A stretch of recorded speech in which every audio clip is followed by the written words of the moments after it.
The strange thing about anger is that it can keep you alive for a very long time, but it never lets you truly live.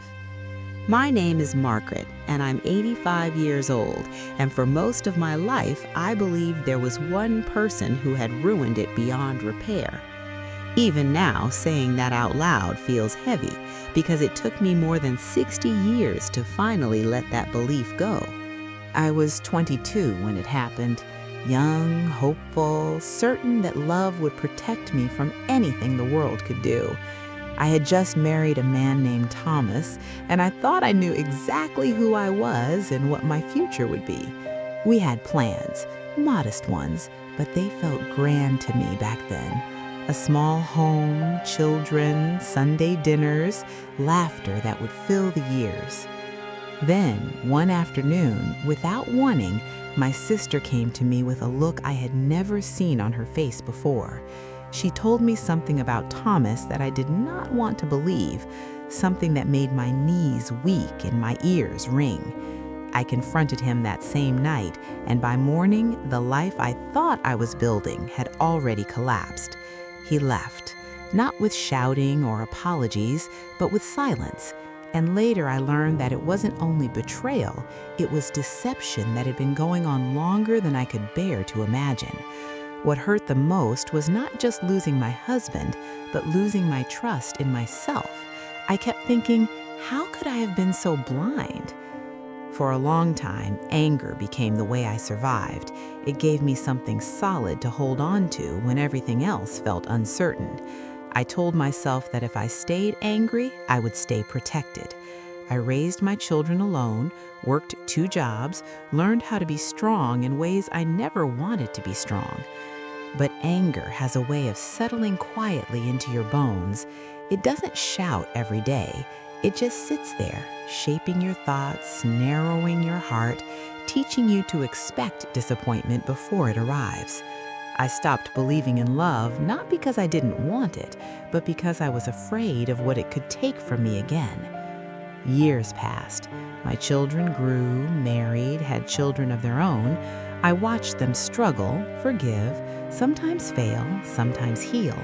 And still, that old wound stayed with me. Every time I heard Thomas's name mentioned by someone who didn't know our story, my chest tightened.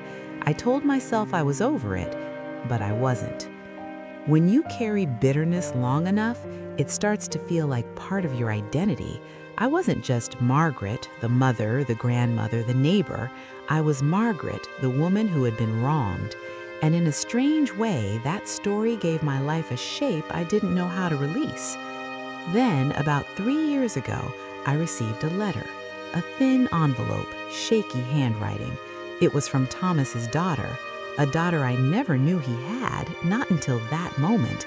She wrote to tell me he had been ill for some time and had spoken of me often near the end.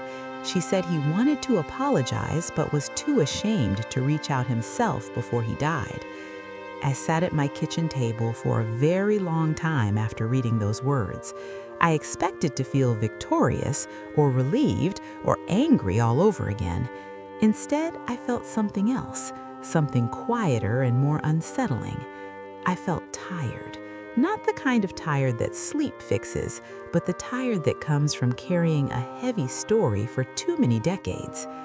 For the first time, I wondered what his life had really been like after he left, what fears he had carried, what mistakes had haunted him, what loneliness had followed him.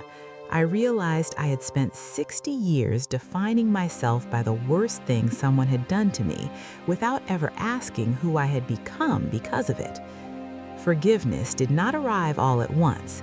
It came slowly, in small, honest moments.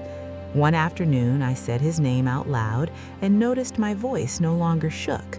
Another day, I admitted, quietly, that his betrayal had not destroyed me, even though I believed it did.